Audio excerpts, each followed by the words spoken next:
水上功夫1等1，他们靠口才闯荡江湖。女王牌，干那恁家有你卖尔，算700开600、500收贵，400块点300块，食早200无够，就1支互你开99块。0800574028，恁爸英年，我气死恁老爸，谢谢。最近最夯就是那台湾熊用啊 ，Hero， 冠军 Team 台湾。欧马克悲剧故事被陈哥以一句话戳破。我现场节目这边放一首歌或进广告，可能有3分钟或4分钟。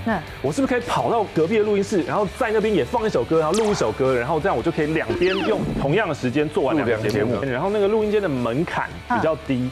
我的整个头这样孔这样撞上去，满头都是血。所以现在你到飞碟电台，你都会看到我们的门槛上面有一个警语，说小心碰头。不是小心碰头，他应该贴。对，正解。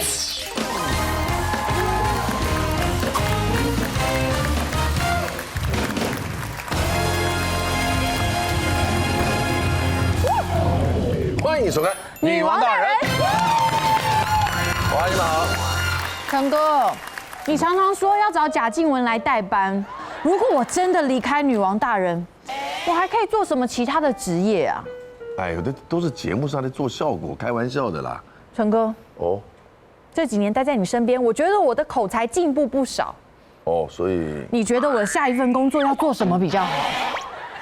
你想做跟口才有关系的职业，房屋的中介啊，对，哎，你有 top sales 的条件。不行啊！虽然我口才过人，但就怪我。怎么了？我这一身性感火辣的哈巴迪，万一我在带看的时候，那些客人对我有非分之想，不行。那如果你房仲不想当，你可以做一些带货的直播主嘛，那也不错。直播主？凭你的口条，我告诉你，不管卖什么，都一定是超级卖。我觉得你好像在骂我，但我没有证据。哎呀，当直播主我不行啦！我虽然口条好到不要的，但我那个 MBTI 我超 I 我是超级内向人呢。超 I 啊！一个人在镜头面前像打鸡血一样自言自语又自嗨，我办不到啦。今晚我们邀请到的4位真的口才，能够行遍天下的来宾哦，他们的个个不仅是嘴上功夫了得，更是他们在领域当中的佼佼者哦。到底在他们的职场生涯当中发生过哪些不为人知的意想不到？欢迎他们出场。介绍第1位，欧马克。欢迎马克。欢迎小麦跟叶生君。叶生君，欢迎 Travis。欢迎 Travis。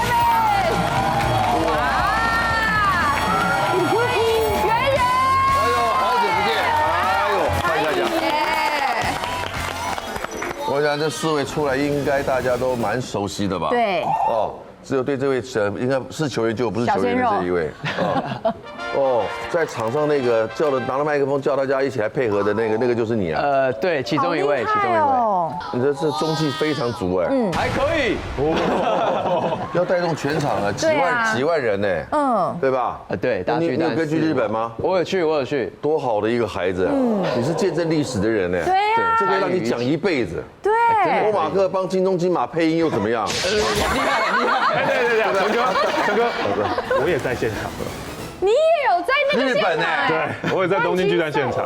为什么啊？就是刚好飞过去啊，然后刚好抢到票啊，刚好看了冠军赛。那么刚好，真的很刚好，都让你碰到了。对。哇，我们左边这2个，我讲大家都非常熟了。非常。你们如果2个要叫做有经验，不好意思，够资深在这儿，对不对？啊，前辈啊，还没有被干掉的我啊，前辈。你蛮难超越的。对啊，你的存在感那么强。哎，刚才讲日本，我也有看。你也去？没有，我有看，你有看2集啊？我谁没看？眼睛没瞎的都看了。我想说连接一下，是不是？肖老师也有看呢。哎，他有听哦，你不要想，他有听哦。他有，哇，这个真好，哇，这个真好。投进去好球带了，这样子厉害。啊，叫麦哥大家很熟啊，我以为你卖了30年了，结果人没有，卖不到20年了。不到20年。我其实我是夜市叫卖跟直播带货这件事情做了17年。对，17年。我们一个一个，今天就从第1个环节开始。靠口才行遍天下，踏踏入这一行的契机？我其实也算是一个素人圆梦的感觉。你在这之前做什么呢？我在这之前在另外的电视台做那个幕后的那种公关行销。这是在球场里面。对，这是在球场，这是我参加甄选之后，其实当时就是看到那个，因为上班就偷滑 FB 嘛。然后就看到现在的球队富邦悍将在甄选，富邦悍将甄选哦，所以我想说，我以为应援团那时候刚看资料的时候呢，我想说她女生不就是她只要会跳，对不对？只要会跳，因为身材妖娆，对不对？这样子，对，哇，好灵活，有没有超灵活？哇塞，好会哦，sexy。我以为只要这样子不需要口才，没想到她是另外那个。女生出声啊，身体的动态，男生出声音。女生出身是吧？她出身体啊，畜生啊，动态。这也没有什么太大的问题。哦，你去应征的，当时应征考你什么呢？就是考当时球员的应援，然后我那时候先自我介绍，然后介绍完之后，我们就有自己准备的，那我就准备那种最简单的，来一段。但我当时跳的选手已经离开，没有关系，无所谓啊，还活着吧，还活着，离开人世就好了。当时我带的是那个林奕泉 ，OK， 对，他的很简单，他就吼吼吼吼吼，这是谁的攻击？林奕泉，吼吼吼，林奕泉的打击全垒打，就一直这样，所以我就挑一个最偷懒的，就一直这样就好。对，就这样。所以你要记得他所有人的那个动作。对，所以我自选曲我就选一个最简单的，真的很简单，甄选上。那时候就有自选曲过了嘛，但是那个自选曲，对，然后抽考，因为总共有好几十个，然后抽考我错了3次，听前奏都错，对，听什么歌的前奏？就是球员应援曲，然后我都搞混。应援曲大概有几首？我们现在的话应该以个人球员的话少说20个，至少20个，不含其他的哦。对。圆圆，你有去过球场吗？我常去啊。对，你有做过这样的角色吗？没有，因为那个好烧喉咙。对啊，因为他喉咙那声音很漂亮啊，而且很会唱歌啊。他们要喊整场，而且他们要很热情，都不能偷懒。我们主持还可以偷懒，他们要一直当假笑，不是假笑，就是一直笑很久这样子，一直。圆圆姐注意措辞。对不起，要一直灿烂的笑这样子。为什么假笑讲得很自然呢？对，我真是笑。谢谢。当时就是一错再错，然后我就一直说给我一个机会，再给我一次机会，然后我也不知道就是甄选结束之后就被留下来。当时的主管说，就是觉得我有潜力，想要训练。那还好你的潜力被看到嘞，对，真的还好，真的。对不对？抽题抽6题错3题，这种你会录取他吗？你说真的？我觉得很难，但我看到他身上有一个很棒的特质，就是他看起来非常的真诚。谢谢。我觉得这蛮重要的。然后帮我想一个我们球队的，他也叫范国成，然后刚好曾国成，刚好叫范国成。然后口号是要不要配合动作来？预备起，一棒击成，一棒击成全垒打，曾国成。一棒击成对手，就交给曾国成。每个因为他有个口诀，没错，有一个口号，一个个人的顺口溜。对，然后有自己的舞蹈，对，加自己的动作。对。哦，马到成功，克敌制胜。哦，马克，哦，马克。陈哥说来就来，没错，好厉害哦！请问这样我录取了没有？绝对可以，绝对可以。我现在就录取了。哦，原来是因为对你刚刚说的对了，就是因为真诚。真诚，他得在这么多人面前泰然自若，对不对？然后他就是一个很有活力的象征的球员的一种符号，对，对吧？你看，你就是球场上的香蕉哥哥，对吧？可以这样说。香蕉哥也绑发带嘛，太绑发带啊，对不对？然后这是后来在篮球的。哦，你篮球也去啊？篮球也要有，我们有棒球、篮球，就双也有2个球队。哦，你太棒！应该蛮多人羡慕你你的吧？这个跟韦小宝一样，你看上一张，哇操，你这太让人羡慕了。对啊，这么多人在一起，哇，这多富强啊，这个是。陈哥你要来，我可以带你体验一下。哦，这个感觉，这感觉很好哎。对呀，3000宠爱你这个韦小宝哎。后宫真难赚的。真难赚，真难赚。哎呦，有应援影片来，请 play。富邦悍将 KTV 啊。这是我们在客场，然后跟着球迷。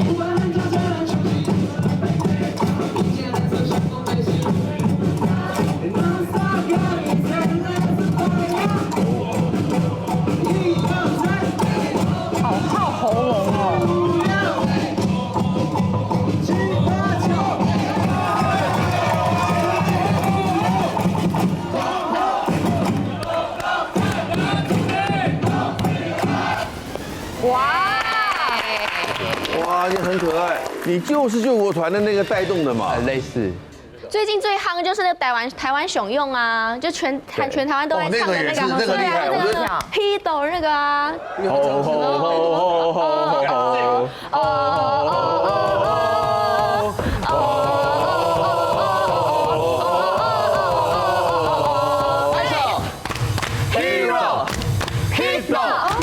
冠军进台湾 ，Hero，冠军进台湾，他就要简单，所以大家才会跟着做啊。就跟着然后那个上。日本人就站在我们的这个台湾的那个应援团旁边，这样看，对，跟着做，大家都在喊，然后还跟着做。跟着做啊，这感觉很棒穿日啊。本球衣帮台湾好加油。，我们这个6年的资历之后，接下来15年的，我有点不好意思啊，电台 DJ 我有少几年了，不止15吧？我有少几年，不是我看他写24，我吓傻哎，奇怪了。人家都敢生，你就敢不敢？你就不敢。我不敢啊，怎么样？偶包我女生，对，反正我就是加15年加，最少18、20年呐，没没有20年也有18年，少来。一定有。拜托，我结婚都20年了。你结婚关我工作什么事啊？不是成哥。你早就已经看过，你早就出道了，你少来。好啦，大家好，我是那个广播界林志玲 ，AKA 音乐季女王圆圆，嗨，大家，我有点抬头，不行吗？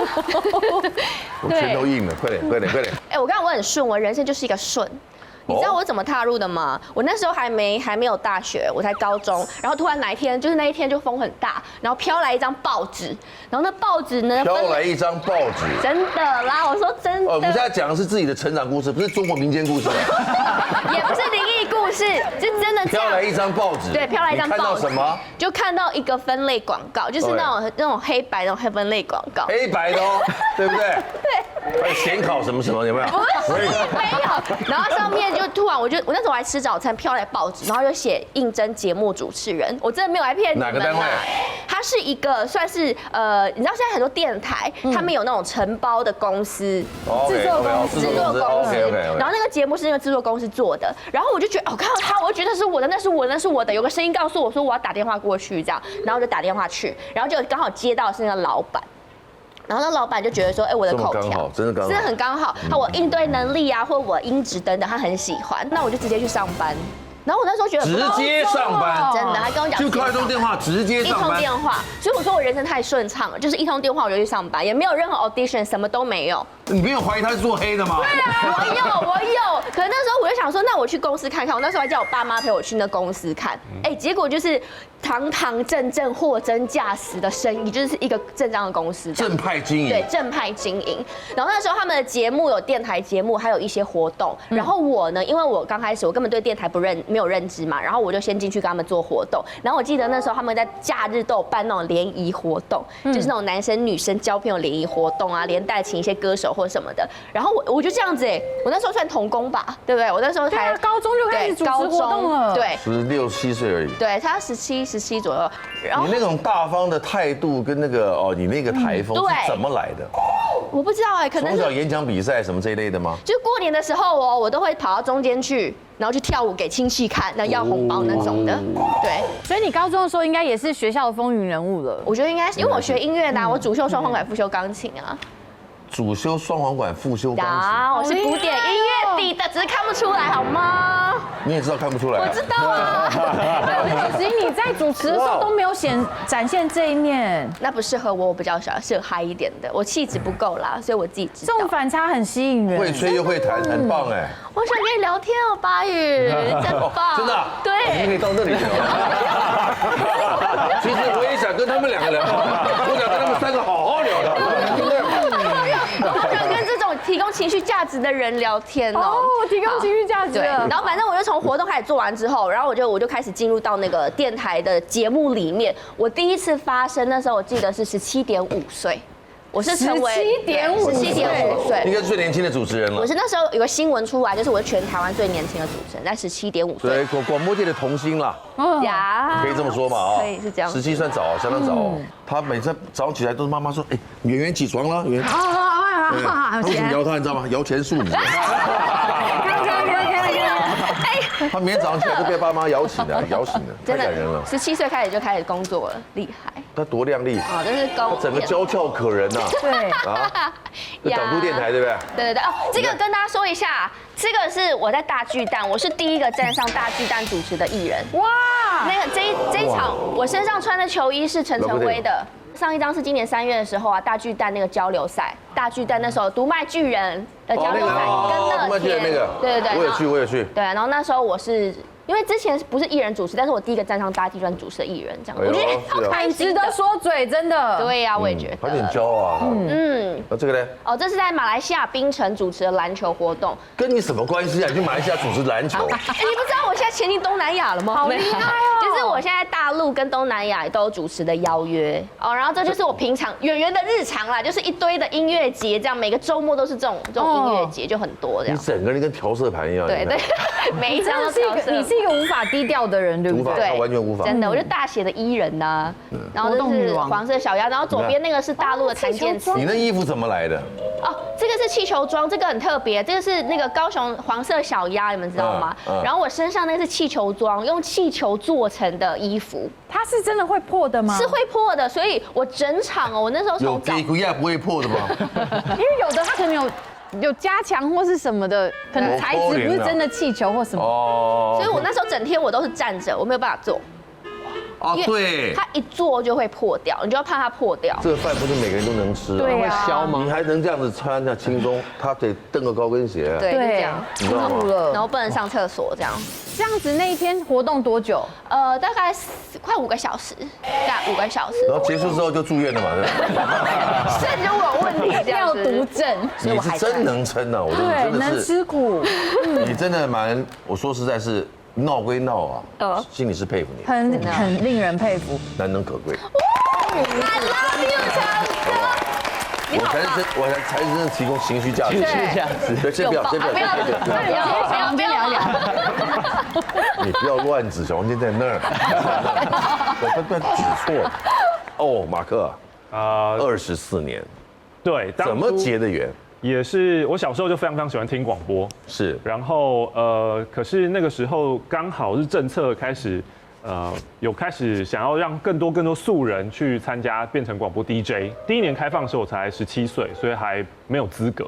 然后后来到第2年的时候，我就想说，哇，第2年竟然又有其他电台有办，然后那个电台就是现在的飞碟电台，然后也办了这个选秀活动，我就报名了。那时候我还是高中生，然后传完了之后呢，就过了可能3-4个月就没有消息，然后反正我就去考试，然后就要去念大学这样，然后在考完试之后，电台就寄了一封 email 给我，然后说，哎，你有报名对不对？然后现在我们要开始办甄选了。我想，哇，这件事是真的，所以我就去面试。甄选内容是什么？甄选内容其实第一关，我觉得有一点像 Travis， 就第一关就是很简单的面试，聊完之后呢，他就会请你进去一个小房间，小房间，进去一个小房间，然后在那个小房间里面，它有大概30首的歌单，有中文的，有台语的，有日文的，有英文的，然后在这些歌单当中就问你说，好，现在你有这些歌单，那你从这些歌单里面挑出5首歌来，你告诉我你要怎么样去介绍跟串接这首歌，你做出一个节目来。5首歌自串就对了。对，当成一个小的 mini 的一个节目。对，他们录了那个带子以后，就开始给电台的节目部的员工开始听，每个人评分这样子。对，然后最后就很幸运的就是有进。叫卖口才不是天生，竟然是因为家庭因素。因为我爸破产啊，他借不到钱，可是他的兄弟说我没有钱可以借你，但我有货，我供货给你卖，你去卖了换钱。女王牌，刚才恁家有你卖呢，剩7把开6把5把收贵，4把派点3把派假招2把无够，就1支有你开99块。买了，加一。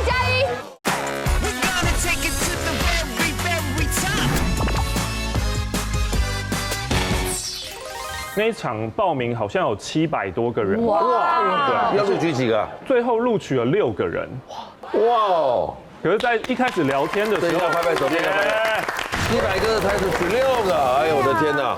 这个呢，是因为我本来的节目是在深夜节目，可是后来追思会啊，对，因为这个节目就收掉了，在电台想要精简人力，然后想要把晚上都变成重播的节目，所以这个午夜的现场节目就收掉。收掉以后，我们就要为这个节目办一个追思会。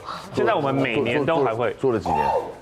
你的节目做了几年？这个深夜的节目做了青春怎么对青春点做了17年吧。哇！对，我们这些现场应该没有几个广播节目可以做17年哦，长寿。然后相当不容易。你们做时段是几点到几点？之前是12点到2点 ，live 哦，live 每天晚上。哇，每天晚上12点到2点，对，真的是要很少，很有兴趣，完全就是那个热情哦，就真的份热情哦。然后这个就是在金钟奖，就常常在每年如果没有上陈哥节目的话，我们就会在后台会遇到陈哥这样子。我们对你的声音非常熟悉。对，非常好。叶申俊，我以前我是在混的。你是说真的是道上的吗？其实我以前很讨厌做叫卖这个行业，因为有一次我在逛夜市的时候，去逛到自己爸妈的摊，然后我妈妈就说啊，现在很忙嘛，就是因为人很多。爸妈在摆摊，你不知道吗？因为我不知道他平常在哪里，他们是流动的。哦，你爸爸是流动的。对，然后那我就带女朋友去，然后逛到，他就说啊很忙，你进来帮忙。就我刚好进去帮忙的时候，被逛街的小弟看到。就我自己的小弟，然后说啊，大啊，你那里雅琪啊，我就很尴尬。我从那一天开始，我只要听到我爸妈在哪一个夜市，我就不会去了。你是觉得帮爸妈叫卖很丢脸？不是，那个时候笑脸爱就是爱红心嘛，他是大哥爱 keep 的啊。我是被逼的去做这一行的。谁逼你？我有10几年的时间都是在监狱进进出出啊，然后对，到30岁出来，我30岁出狱的时候。就我们从来没有人在节目里分享他的经验，我都在监狱进进出出。我们从来没有一个人说这样。因为我从国中毕业我就离家出走，就再也没有回家了。哇塞！那你跟爸妈关系很淡啊。我再回去是30岁了。完全就是江湖给了你养分。对，我就是在外面混，然后一定是发生了什么重大的事情让他觉悟。对，我就是有遇到冤狱啊，未婚妻走了啦，然后我爸破产。哇，你的人生还蛮热闹的。然后最后，我出狱的时候，我就想说啊，我要告别过去嘛。小弟拍了你的影片上传之后呢，你就变网络上大家一个红。不是，那是另外一个人。哈？其实红的在网络上面一开始红的不是我，不是你啊，我其实心里有在想，就你要做这个，不是，我们看到都是你啊，不是，什么意思？大家都认错人了，其实是另外一个人。他拍了影片，然后放在 YouTube 上面，然后就火了。那火了之后，电视台就开始在找这些类型的人。有一个桃子姐的节目，它是有一个夜市的主题，他要找北中南的，都做叫卖的，去。然后我是代表北部，然后一个台中的是我朋友，那他是南部的，本来有发他 round down 也有他，可是那一天他没到。节目一播出之后火了之后，后面一直有节目来找我。就没有再找过他了。哇，这也是机运哦，机会，真的没有办法，对，错身而过。对，30岁出狱，我不知道做什么，我也没有一技之长，那我就开始在夜市里面做一些游戏类的东西，像棒球9宫格我也做过啊，就做过很多啊。那段时间我都一直在我爸爸妈妈的摊位附近，他们在卖东西我都会听啊。我听过我爸，听过我妈。然后有同行来帮忙的。你爸跟妈在卖什么？就是在做叫卖，叫卖什么东西都有。五金百货啊，玩具类。因为我爸破产啊，他借不到钱，可是他的兄弟说我没有钱可以借你，但我有货，我供货给你卖，你去卖了换钱，这样子，所以他才开始做地摊。我觉得这样的朋友要感恩呢，太棒了。他才开始做夜市这个生意。你妈有在卖吗？有。卖东西啦，卖东西。喂，我妈还在，我妈80几岁了，现在没有卖了，没有人要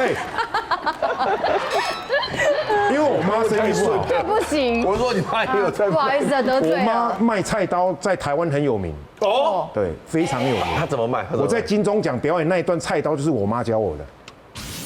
来，没有啦。那今天没有菜刀，那个需要一些技巧。好，来随便来个30秒就好了。上准备，来掌声欢迎来，给你。马上帮你准备哈，随便一小段就好了哈。来，今日我这样要请3步做2步，行2步做1步走。来，跟咱的女王大人的这个摄影棚的门口，今仔看会到要俗的刀，今仔要卖啥？卖一支刀，这支刀叫做什么刀？不是加刀、菜刀、剃头刀哦。这支叫做万灵刀，这支吼，若去录影的时阵会当摕来破茶。破茶？这个炖鸡、剁鸡、剁鸭、剁粉饺、剁放假，啊刀若有来无来，唔免烧正。人讲烧正了，可以来正死一个月做唔得。你有看到无？做薄的无？哦，做薄啦，玻璃丝的薄吼来。看好吼，这什么拢会当切断啦，敢若食物件切袂断。哦，就是人甲人的亲情是切袂断。哦，食物件要哪切？足简单的吼，注意甲看，上细甲听3磅2斤，今仔下暗无甲客兄吼。有看到？真正会写你，真正会写你。哎，陈哥可能已经割过了，如果还没有割，我可以介绍一个无痛的。这个割下去之后还可以当一个鸡皮的包包，那个刚刚好，小小一个刚刚好。好想看哦。咱外口卖偌济？百货公司大卖场便宜，无火葬场、麻婆菜市啊、夜市啊，拢无你卖，干那咱这女王牌，干那咱这有你卖尔。外口你卖这贵，1280，那边1280，叫你3声阿爸，带你站酒家，互你啉蜜露鸡喙，打倒出来，电脑小水给你洗脚，要困觉叫演员帮你吹头发好来，免1280，嘛免开1000落900、800、算700，开600、500收贵，400块点300块，食早200无够，收一支互你开99块。要买你赶快来加一，要加一了，等一下。服务电话你加0800574028，恁爸英英，我气死恁老爸，谢谢。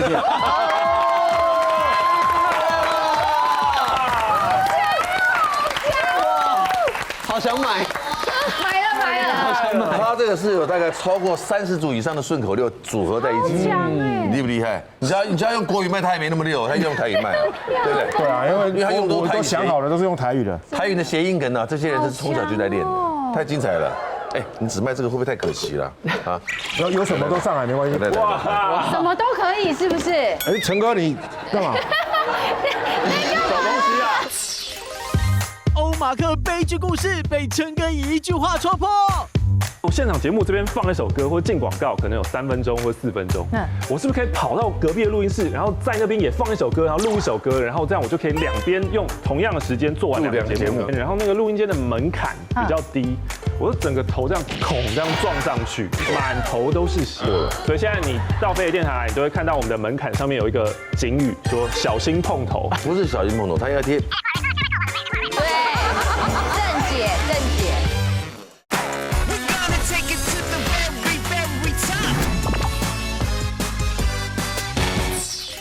有什么都上来没关系。哇，什么都可以，是不是？哎，陈哥你干嘛？找东西啊！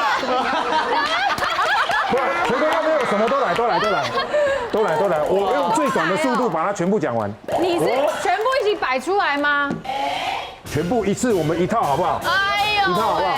这里有苦瓜，有苦瓜，这 New Bra， 这个是 New Bra， 马桶吸啊，还有什么？就3个，没有了哦，第3行的后。一次全部卖吗？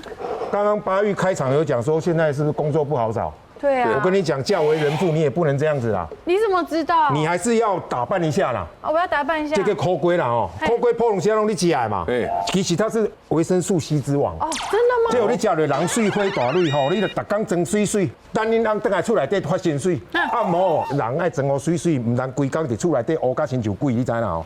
来，我跟你讲，爱有了颜值之后，身材也不能只有残值。哦，这边有 New Bra， 女王牌的 New Bra。哇，对吧？女生也是要有事业线，我看你的手势没有事业线，但是你身上要有事业线，好不好？对。我需要。出门哦要自带光芒。我知道。自带光明灯，这个车头灯，现在就有。我跟你讲，吃了之后你会很漂亮嘛，身材又好。好。陈哥看到可能就没办法呼吸了。我相信现场应该没有人会帮他人工呼吸啦，就是这一支了。就是这一支了。好，谢谢了。好强哦！哇塞，我们这没有排的哦，这临时出的题目。我不知道是这些东西。哎，你真的兵来将挡啊！你真的是没有，因为我在看多了哈。我在夜市里面会遇到很多的人，来就要会卖，对不对？他来有的会故意找茬。他会找你麻烦啊。譬如讲嘞，那个直升机可以飞多高？比101还要高，但是你要从观景台开始飞，一定可以比101还要高。真的耶！对啊，你反应好快哦！来，其他人请回座，谢谢。会卖。好了，每个人把自己的这个出道缘起的都分享完了，我们呢赶快进入第2个环节。说的真的比唱的好听。怎么说？口才高手，职场难忘事件簿。我的职场难忘事是，我做节目做到见血进急诊室，进急诊室，我自己的，你对我自己的。录音室能怎么见血 live 的啊？当下，对，录音室是一个非常安全的环境，可是呢，我就是怎么讲，性格有一点点爱偷鸡摸狗吧。就我一边，因为我的节目都很少有人形容自己的性格爱偷鸡摸狗哎。我的节目是现场的，然后隔壁呢有一间空的录音室，然后我还有预录的节目。我呢就会觉得，我现场节目这边放一首歌或者进广告，可能有3分钟或4分钟，我是不是可以跑到隔壁的录音室，然后在那边也放一首歌，然后录一首歌，然后这样我就可以两边用同样的时间做完2个节目。哎，有意思，可有点难度。对，就是你就要一直算那个时间，还剩几秒，那有时候会有点来不及嘛，所以我就要一直冲来冲去，这有难度，对。所以就跑到这一边，然后按下一个键，然后再跑回来，按下一个键。自控啊？对啊，都自控。哎，不是，通常还会有一个人。没有，我都是自控的。没有。现在电台这样跑来跑去的过程当中，出事了。以往都没什么事，可我不知道那一天是。所以已经进行过好多次。我每个周末都这样做。可我不知道那一天是被鬼抓到还是怎样。那一天我就是跑，然后突然就是我用跳着进录音间，然后那个录音间的门槛比较低，我就整个头这样这样撞上去，撞得非常非常大力，然后整个就倒在地上这样子。那一开始我只觉得很痛，我还没有觉得什么事情。可是后来手一拿下一看到发现都是血，满头都是血，破了。对，所以就是，可是一般人撞到那个力道也不会那么大啊。你几公分啊？估计我191。哇，对，力道不小了。可是光你这样讲，刚刚那个动作，对啊，然后撞到都是血以后，我就看到血会有一点昏嘛，就有点害怕，所以就赶快叫那个电台的同事，电台同事也很紧张，想怎么会这个样子，然后就赶快帮我叫。因为不会有人相信的。对啊。那你在那个 live 的当下，你怎么跟观众们、听众们交代呢？那个 live 呢，也是一个很特别的一件事，就是那个 live 呢，我也先把 live 的后面都先录好了。他就是，真的是。所以他为什么说他是个偷鸡摸狗的人？是，对不对？他趁这个方便呢，各设想了一些以后，可以让他同时一边是预录，一边是 live， 对不对？一定是这样玩。所以我只要顾好 live， 然后把预录的同时做掉，把中间空档跑去，这也是我可能会做的事。可是我认为这叫急中生智，我不认为这叫偷鸡摸狗。然后我觉得对电台最抱歉的是，隔天台北市的劳工局就来了。想说，这是不是一个危险的工作场合啊？怎么会？对啊，怎么会有人那个进急诊室叫救护车呢？这样子，对啊。所以现在你到飞碟电台来，你都会看到我们的门槛上面有一个警语，说小心碰头，就是因为我而设的。平常他们电台营运20几年，根本没有这一件事情，根本不会发生。其实不是小心碰头，他应该贴不要偷鸡摸狗。对，正解，没错，对吧？这太危险了。别说你这么高，就他这么灵活，他也会受伤的。我158，对吧？这种的正这样子，这边会撞到其他东西啊。你一定这样玩过？我们都这样哦，所以我刚才没说话，我支持你，我们都这样子啊，不然我们要两边那个省时间，对，管理时间。是的，但我这个你们不要乱看，搭档耍赖，在活动主持吗？跟你搭档谁不期待了半天，谁会耍赖？我要讲一个，可是你们不要猜是谁，我拜托你们不要猜。我们一定会猜是谁，不要猜，真的不要猜哦，我拜托你们，不要说耍赖好了，就是我的搭档不上台这件事情。不上台？对，因为我很常跟很多的歌啊或者之类的搭档主持，然后呢，那一年呢，我搭档的那一位也是个歌。对，因为其实我很能撑场，我是一个很会撑场的人。我曾经有救过场，救过那种20、25分钟，我自己一个人撑都没有问题。所以我认为说，一场活动如果它在没有完善的时候呢，我们主持人上去撑场是正常的事情。好了，因为那一天是一个很大的一场演唱会，当电视的一场直播演唱会。哇，现场也是很多千人。然后第一个是开场是一个乐团。然后那个乐团因为有一些器材关系，所以他还没有 say 好，但是马上7点就要到了，我们要 on 了，怎么办呢？我们马上就是我们器材没有确定好之前，我们主持人一定要上去救场，对，这是 common sense 对吧？结果你知道吗？跟我搭档的那一位哥，他说我不要上台，他坚持他不要上台，对，理由是为什么要我撑？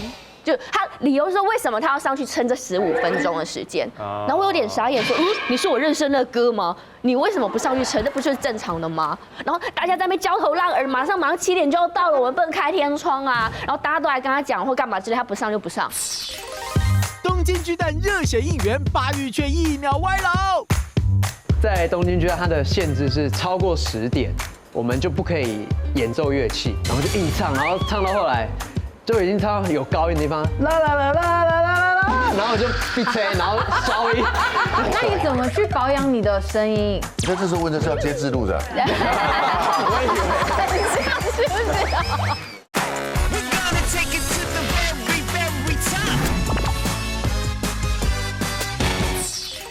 大家都来跟他讲或干嘛之类，他不上就不上。然后就让你一个人上去开场，死活就不上去。他死活不上去哦。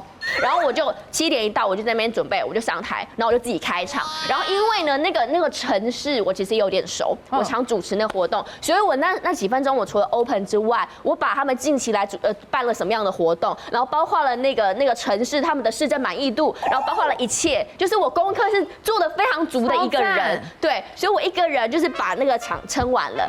然后后来他们就在后面安抚那位哥。对，在那边谁，然后setting好了之后，那歌就这样，就飘过来啊，就我们好开始今天的活动这样子，所以那前面都是我撑的。然后那时候我觉得说，那位哥其实我 respect 他为什么会不要上台？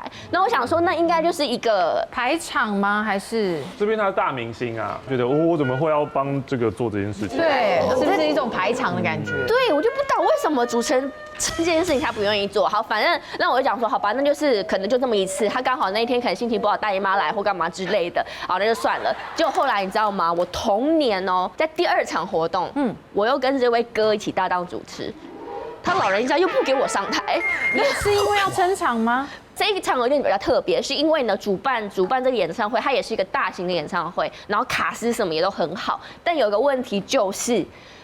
艺人上台之前没有拿到定金，就是定金钱没有全部拿完，他在金流出现了一点问题。先拿一半呢？对，还有一个歌手是他的经纪人，因为那场在南部办的演唱会，他的经纪人是半夜然后到了南部去他的面前把一袋钱拿回去，他们隔天才愿意订高铁下来高雄，就是那一场演唱会这样子。对，然后后来大概前面可能有一些对。他们听到之类的，应该有一些。所以那位哥他拿到了定金 ，OK， 他下去了。可是到现场之后，他就说：“我要求我一定要把其他钱全部拿到，我才要上台。”对。然后其实我觉得那也不怪他，那也合理。但是问题是你已经拿定金拿一半了，是不是应该就是至少你要上台也上一半吧之类的？有没有？主持半场。对啊，你主持半场啊，你不爽你再走啊这样子。然后后来他还是不上，后来又是我撑。对，我就那1年帮他撑了两场这样子。每个人对于在乎的角度不一样，对，我们也不要，就是他个人的经验嘛。对。他是谁？不要问。好，我们不要讲那么多，我们姓什么就好了。我就知道了。我讲啊，我已经在猜了。你在猜？我也在想。我觉得能够开大型演唱会的主持叫哥的，还在接外场的没有几个。但是他的任何我不能说，因为这样不对。下一个 ，Travis。好。应援大走哇！可是这不是富邦现在的那个招牌吗？你们其中有个 Angel 会走音啊。对，但是那不是我的招牌啊。对，柠檬很会走音。等一下，灵魂歌姬啊！你为什什么都知道啊？我很爱棒球，对啊，我们都在看棒球啊。他明星棒球队的。走音的是你吗？对。因为我自己像刚刚看到那影片，也是我在唱，因为刚好可以分享到，就是球队的歌也是我唱，然后我写词，所以我对我自己的。歌是有信心的，你的声线很像那个蔡明佑那种。我可以那个吗？对，你看他的声线是很像蔡明佑，有一点像，有一点像那种。你是应援哪一场走音了？怎么了？我其实这走音是在冠军赛前一天，也是打日本，在东京巨蛋，它的限制是超过10点，我们就不可以演奏乐器。包含打鼓都不能，他附近离民宅太近了，有可能，或者是他那个声音会传出去。对。那一天走音是因为，轮到我们家的选手戴培峰，然后当然我最熟嘛，然后我必须起个 key， 因为也没有演奏老师可以吹了，然后我们就保特瓶捡一捡，大家一起，我就敲栏杆啊，然后大家就自己敲啊，就很以前古早味那种，土法炼钢的，对，然后我们就打节奏，戴培峰加油，一起来，然后喊完之后我就开始唱啦啦啦啦啦啦啦啦啦啦啦，然后因为已经烧瞎了，然后喊到又要很大声，因为我们在日本我才发现很渺小，我们真的很小一区。然后我们又很想要传出去声音，所以我就，因为我台湾球迷去不少吧，不少，可是我们都跟日本分散，人比实在差太多了，对，都分散了。然后我们那一小区就我们几个应援团跟啦啦队，然后就硬唱，然后唱到后来就已经唱到有高音的地方，啦啦啦啦啦啦啦，然后我就闭嘴，然后消音，然后连女孩都转过来，怎么了？真的蛮硬的。那10年前你有麦克风吧？没有，都不行用麦克风，所以前面才把喉咙榨干了。哎呦，那你怎么去保养你的声音？就是一直喝水。啊？你在这时候问的是要接自录的？我以为我当用这个，我今天有京都念慈庵的置入吗？哦，他们应援在这里一小点的，一小撮人而已。因为他那些比赛是连着几天的，他如果连续4场都这样，前一天已经烧瞎你，你那个喊，你太强大了你。冠军应援影片我们再看一下好吧？虽然大家看了几百遍，我们再看一下。这个是我们确定拿冠军，然后我们自发性为中华队加油。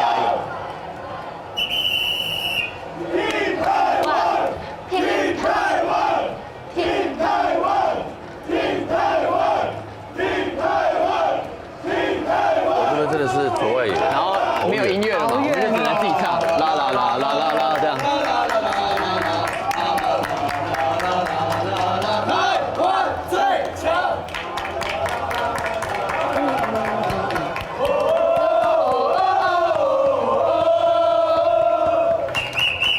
台湾，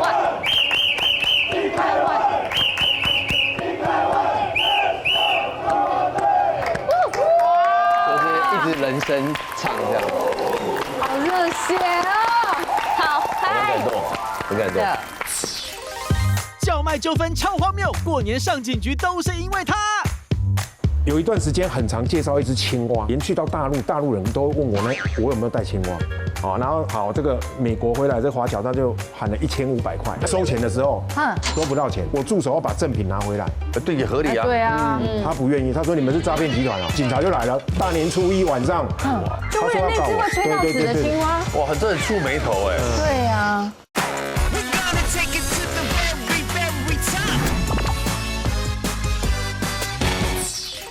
你最难忘的事情，来，叶生俊同学。因为我开始上节目之后，然后网络上面啊、电视上面的曝光，就很多人会来看我。反正就是有很多可能在海外的华侨，过年的时候都会回来，就会专程去我那边看。平常我们在卖东西的时候，我们会为了要让大家都踊跃的出价，我就会送东西嘛。节目上面我有一段时间很常介绍一只青蛙，我上小 S 的节目，那一只青蛙我连去到大陆，大陆人都问我有没有带青蛙，一只青蛙会吐泡泡，会吹泡泡，它会一直吹，吹到死为止。哇，一直吹谁受得了？一直吹，对。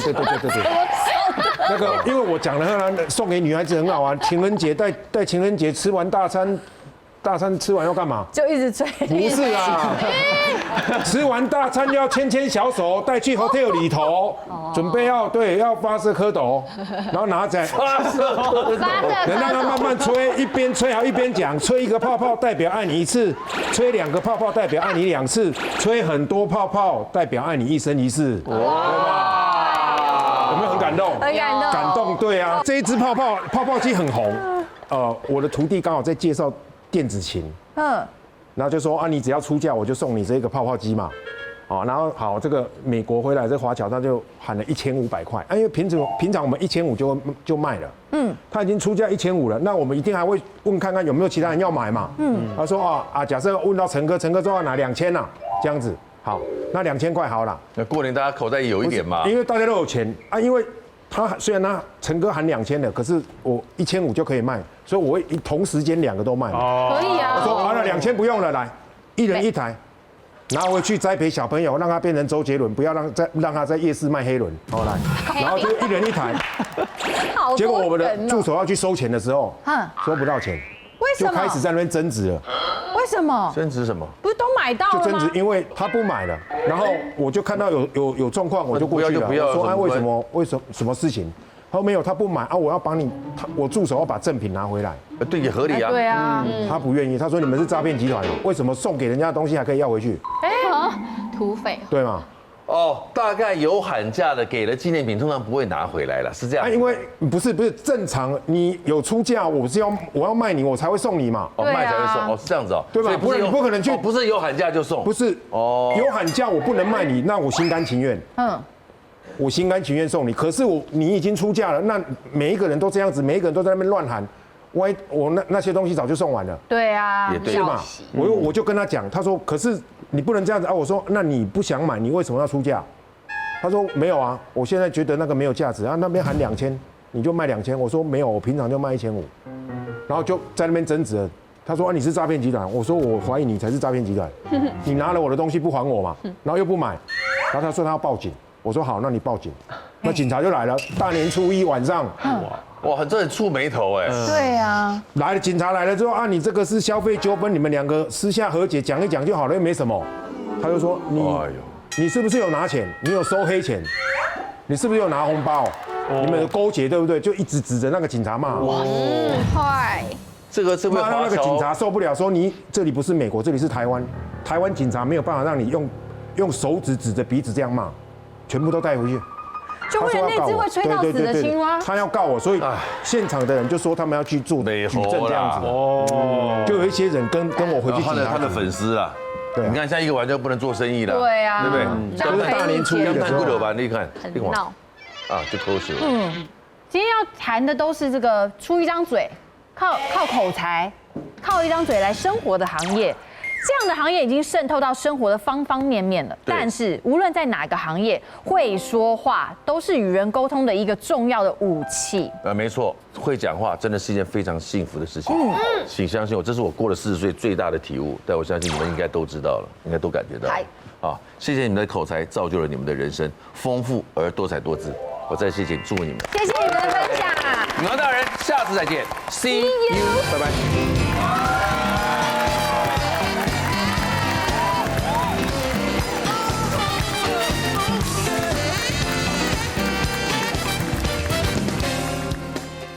快订阅未来中文台 YouTube 频道，开启小铃铛就可以看到最新的女王大人哦。